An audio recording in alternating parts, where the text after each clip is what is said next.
Assalamualaikum warahmatullahi wabarakatuh. Kami dari kelompok 8 yang beranggotakan Fani Amita Tiarani, Ponita Dewi, dan saya Oksita Pamudi Wulandari izin mempresentasikan materi mengenai dissociative disorder dengan jenis gangguan dissociative identity disorder. Next.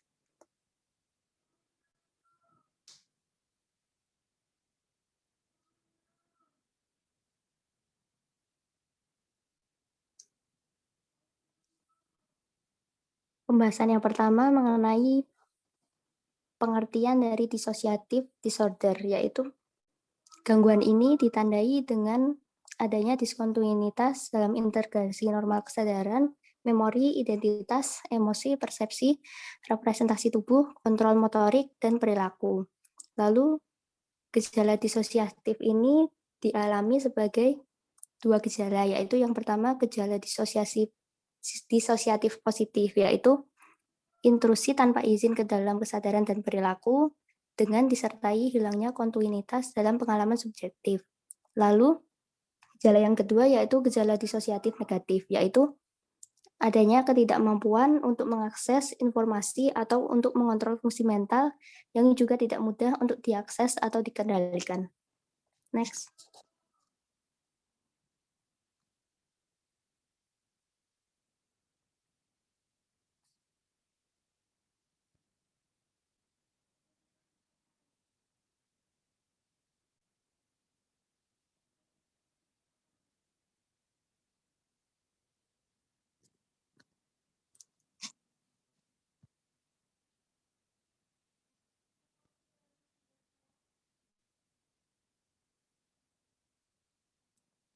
Nah, berikut merupakan jenis-jenis gangguan dari dissociative disorder, yaitu yang pertama dissociative identity disorder, yang kedua dissociative amnesia with dissociative figure, lalu depersonalization atau derealization disorder, lalu other specific dissociative disorder, dan unspecific dissociative disorder. Next.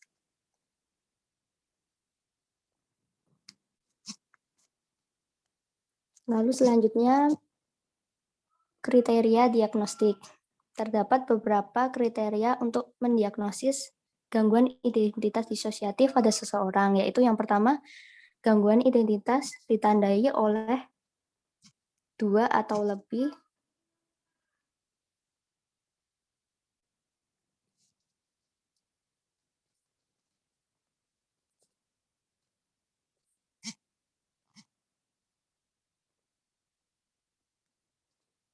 di mana gangguan identitas ini melibatkan diskontinuitas yang ditandai dalam rasa diri dan rasa agensi, lalu pendampingan yang ditandai oleh perubahan terkait adanya afek, perilaku, kesadaran, ingatan, persepsi, kognisi, dan atau fungsi dalam sensorik dan motorik. Lalu, tanda dan gejala ini dapat diamati oleh orang lain atau yang dilaporkan oleh individu.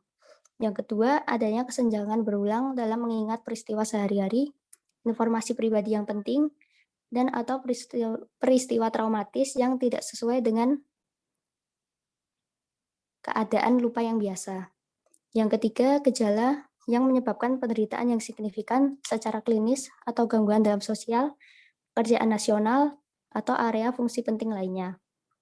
Yang keempat, gangguan tersebut bukanlah bagian dari adanya praktik budaya atau agama yang diterima secara luas.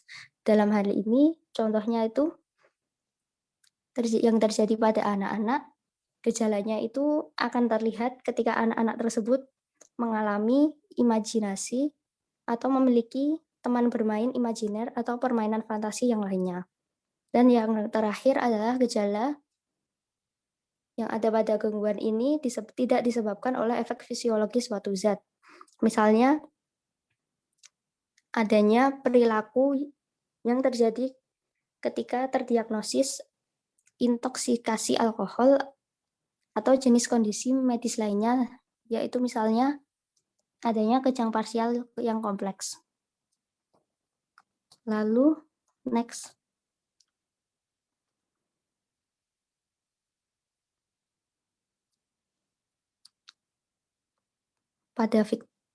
Selanjutnya pada fitur diagnostik.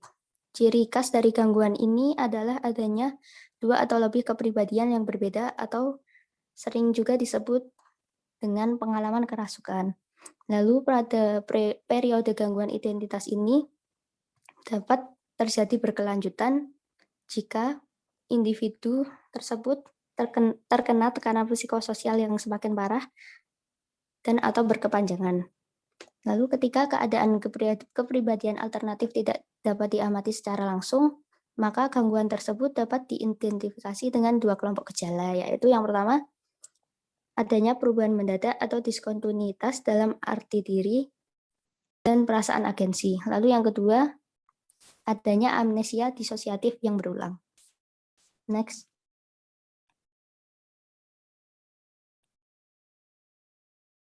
Untuk slide selanjutnya akan dijelaskan oleh rekan saya.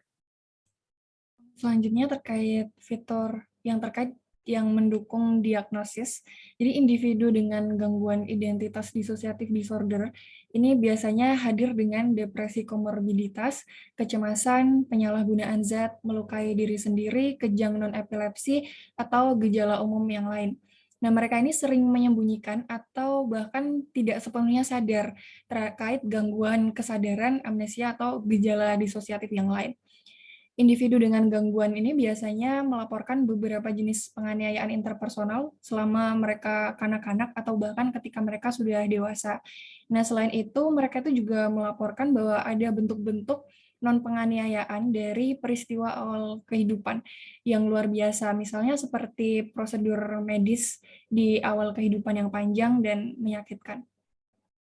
Beberapa individu itu mengalami fenomena atau episode psikotik sementara.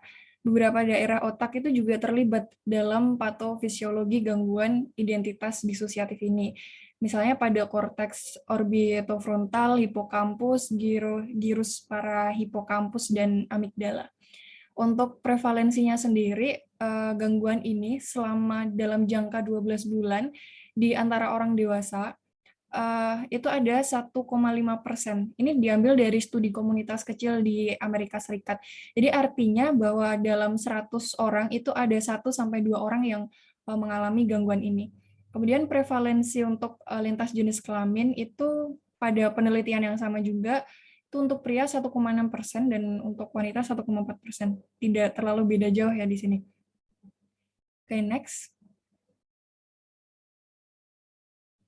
Ya, selanjutnya untuk development atau perkembangan, gangguan identitas disosiatif ini dikaitkan dengan pengalaman yang luar biasa, pengalaman traumatis, dan atau pelecehan yang terjadi di masa kanak-kanak. Gangguan secara penuh itu pertama kali bermanifestasi pada hampir semua usia, dari masa kanak-kanak awal hingga akhir kehidupan, hingga orang dewasa gitu.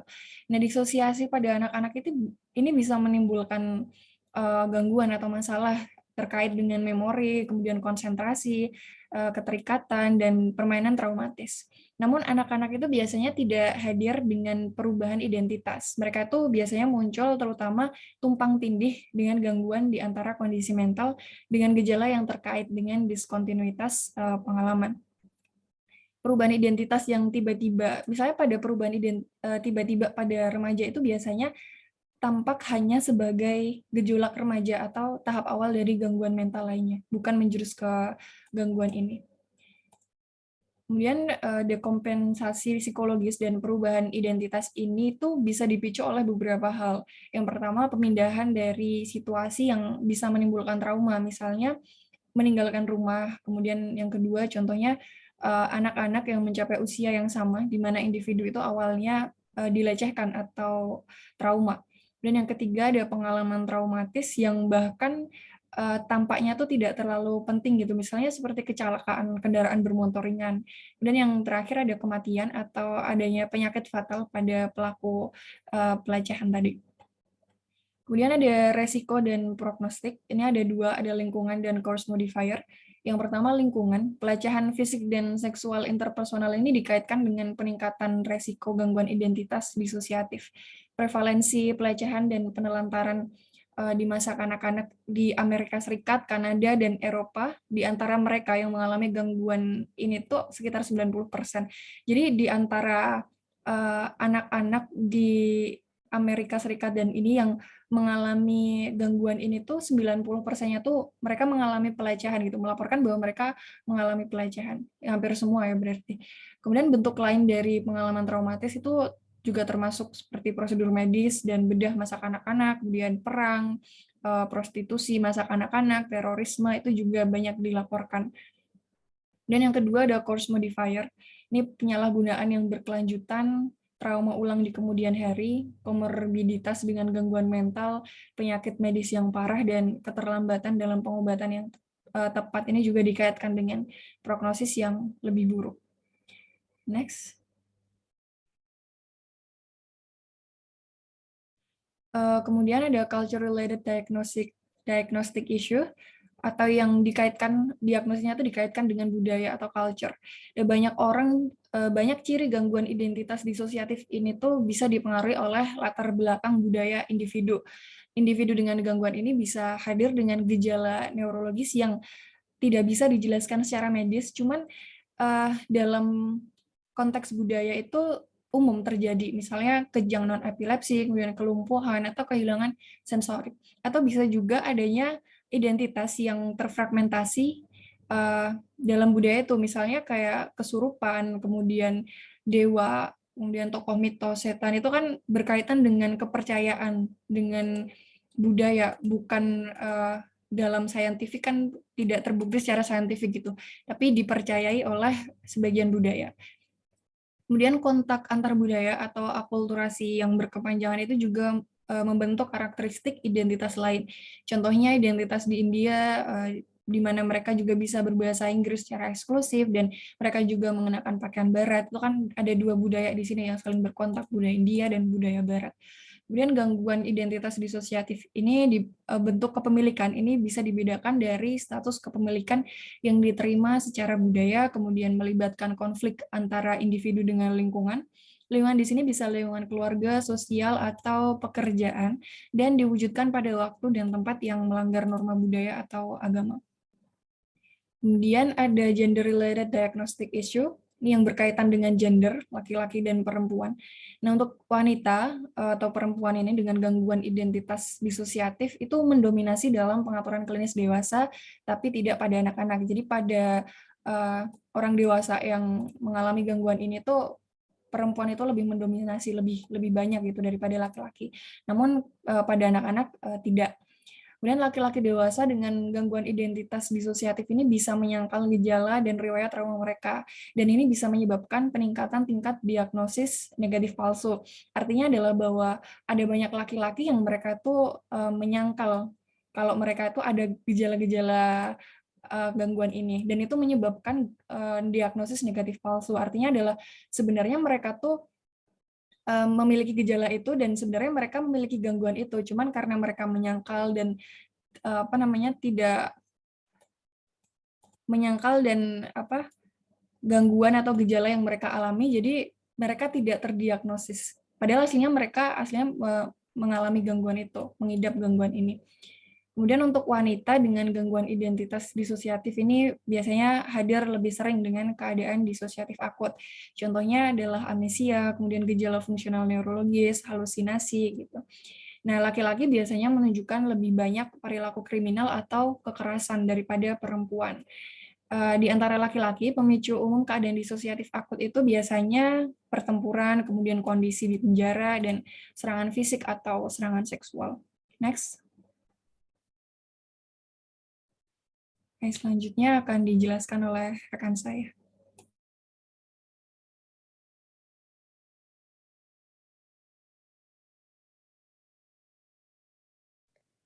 Selanjutnya mengenai konsekuensi fungsional dari gangguan identitas disosiatif.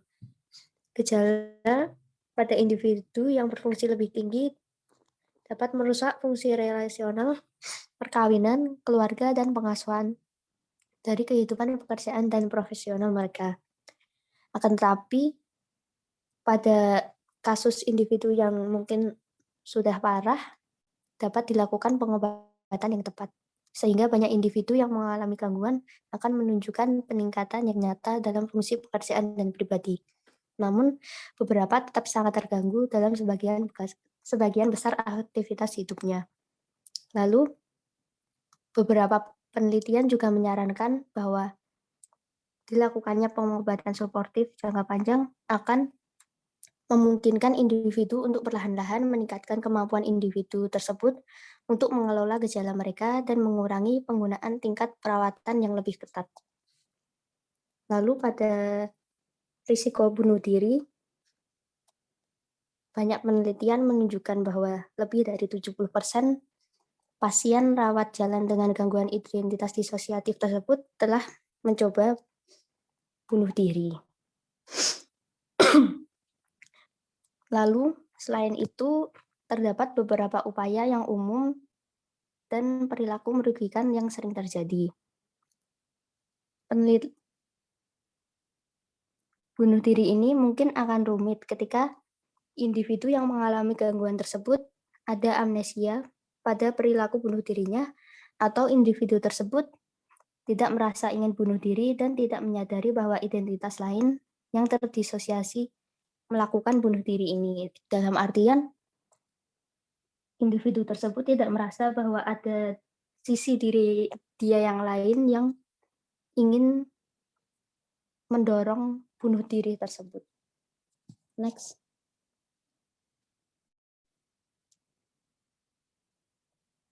Untuk slide selanjutnya akan dijelaskan oleh rekan saya. Baik, yang selanjutnya adalah perbedaan diagnosis.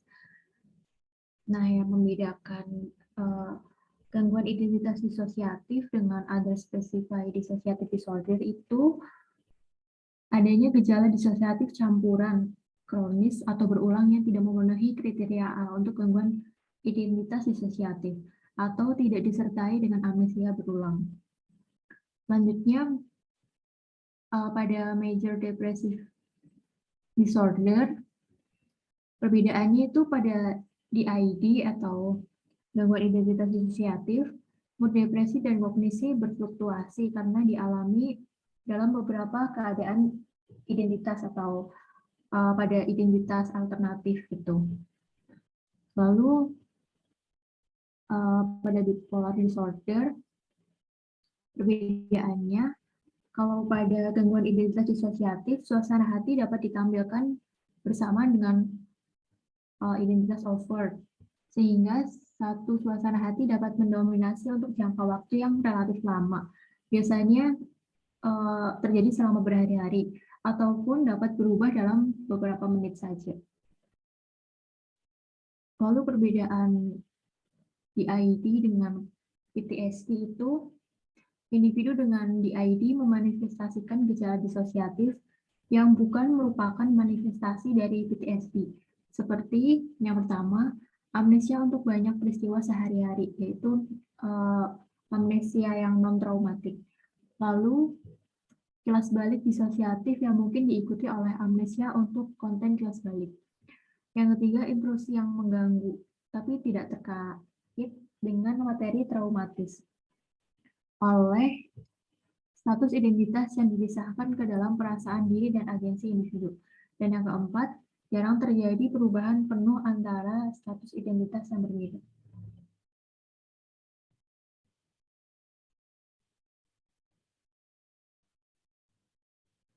Yang selanjutnya, pada psychotic disorder, individu dengan DID mengalami gejala halusinasi karena disebabkan oleh identitas alternatifnya dia, dan sering menggambarkan gejala dengan cara yang dipersonifikasi. Jadi dia sering merasa halusinasi gitu, tapi dipersonifikasikan, misalnya dia merasa seperti orang lain ingin menangis dengan matanya dia. Lalu ada gangguan akibat zat atau obat. Nah, perbedaannya dengan DID, gejala yang terkait dengan efek psikologis suatu zat dapat dibedakan dari DID jika zat tersebut dinilai secara etiologis terkait dengan gangguan akibat zat atau obat tersebut. Selanjutnya ada personality disorder. Nah, variabilitas longitudinal individu dalam gaya kepribadian karena inkonsistensi antara identitas itu berbeda dari disfungsi persuasif dan resisten dalam mempengaruhi manajemen dan hubungan interpersonal yang khas dari orang-orang dalam gangguan kepribadian. Lalu ada conversion disorder. Nah, perbedaannya adalah gangguan ini dapat dibedakan dari ADHD dengan tidak adanya gangguan identitas yang dicirikan oleh dua atau lebih kepribadian oleh keadaan kepribadian yang berbeda, serta amnesia disosiatif pada gangguan konversi lebih terbatas. Lalu pada seizure disorder, individu dengan DID memperoleh skor disosiasi yang sangat tinggi, sedangkan individu dengan kejang parsial kompleks tidak memiliki skor yang tinggi. Selanjutnya, factitious disorder dan malingering. Jadi ini individu tuh ada yang bisa berpura-pura untuk mengalami suatu gangguan gitu. Nah, individu yang berpura-pura memiliki DID cenderung relatif tidak terganggu atau bahkan dia mungkin tampak menikmati bahwa dia memiliki gangguan tersebut. Yang selanjutnya adalah komorbiditas. Individu dengan gangguan identitas disosiatif sebagian besar mengembangkan PTSD. Lalu ada gangguan lain yang sangat komorbid dengan gangguan identitas disosiatif seperti gangguan depresi, gangguan terkait trauma dan stres, gangguan kepribadian, terutama gangguan kepribadian avoidant dan borderline. Lalu gangguan konversi atau gangguan gejala neurologis fungsional, gangguan gejala somatik, gangguan makan, gangguan terkait zat, gangguan obsesif kompulsif, dan gangguan tidur.